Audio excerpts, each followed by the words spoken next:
मगरमच्छ पंचतंत्र वाला ऐसा थोड़ी है कि बंदर का दुश्मन था। मगरमच्छ में और बंदर में मस्त दोस्ती हो गई। वो रहता था जामुन के पेड़ पे, एक हमारे यहां भी लगा हुआ है ताकि याद रहे हमें। वो रहता था जामुन के पेड़ पे, मगरमच्छ नीचे, जामुन का पेड़ था तट पर, मगरमच्छ वहीं नीचे पानी में। तो वहां से मगरमच्छ को मस्त मीठे मीठे जामुन तोड़ तोड़ के फेंकता रहे। और मगर की और बंदर की क्या यारी हो गई, दोनों बैठे हुए हैं आपस में मजे कर रहे हैं, पत्ते उत्ते खेल रहे हैं, जो भी करते हो, कंचे खेल रहे हैं, मस्त दोस्ती हो गई दोनों की। बंदर को भी बड़ा भरोसा आ गया मगर पे। अब मगर को उसने और जामुन फेंक फेंक के देने शुरू कर दिए। तो मगर ने क्या किया कि कुछ जामुन जो है वो बचा लिए और घर ले गया, उसकी धनिया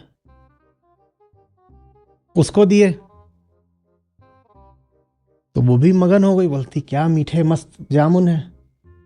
ऐसे ही मगर ने अपना 2-4 दिन किया, मीठे मीठे जामुन वो घर ले जाए अपने। मगर को, बंदर को ये पता नहीं, बंदर सोच रहा है ये मेरा यार है, मैं इसे जामुन देता हूं। तो वो धनिया मगरी वो क्या बोल रही है, जिसके जामुन इतने मीठे हैं उसका दिल कितना मीठा होगा।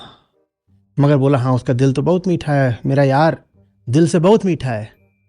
बोले हैं झन्नू ही रह गए, क्या इशारा कर रही हूं कभी समझ पाए हो आज तक? अरे मैं कह रही हूं उसका दिल कैसा मीठा होगा।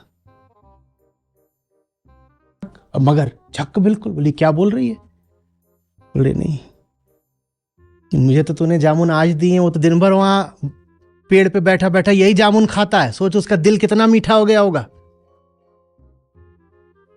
मगर बोला ये तो ऐसे बातें मत कर। वो बोली फिर ठीक है, तू तेरा बिस्तर उधर मेरा इधर, इतना काफी होता है। 2 दिन मगर की वीर रक्षा हो गई। उसको लगा तो ब्रह्मचारी ही बनना पड़ेगा क्या। तीसरे दिन वो चल पड़ा कि बंदर को ले ही आता हूं, और बंदर को बोलता है आओ आओ, भाभी ने न्योता भेजा है, तुम्हारे लिए बढ़िया पकवान बनाए हैं। ले आया, आधे रास्ते में मगर के मुंह से निकल ही गया, बोलता दोस्त माफ करना, दोस्त माफ करना। बोलता अरे यार भाभी के लिए तो जान भी दे सकता हूं, तुमसे पहले वो हमारी एक्स थी, तुम क्या,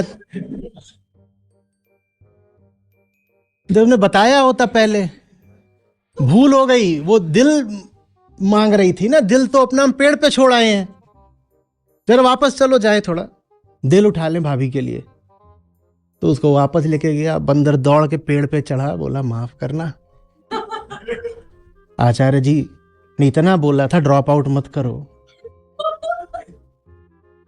फालतू ही चौथे अध्याय में गीता छोड़ी, मरते मरते बचाऊं।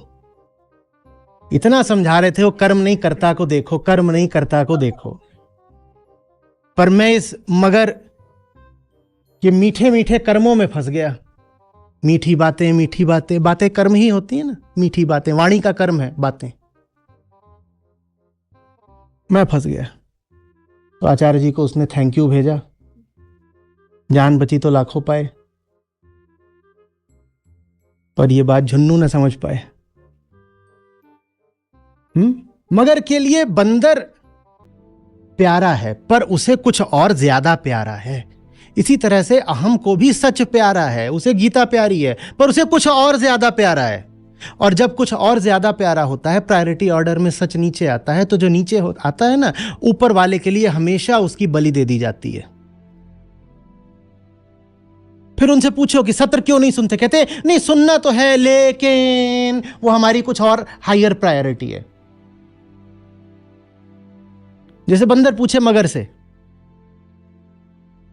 कि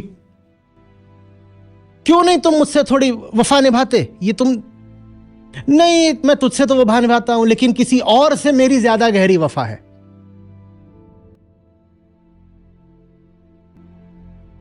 किसी और से ज्यादा गहरी वफा है। एक व्यक्ति नहीं होगा जो कहे गीता बुरी है, पर सुनने वाले इतने से होते हैं। क्यों?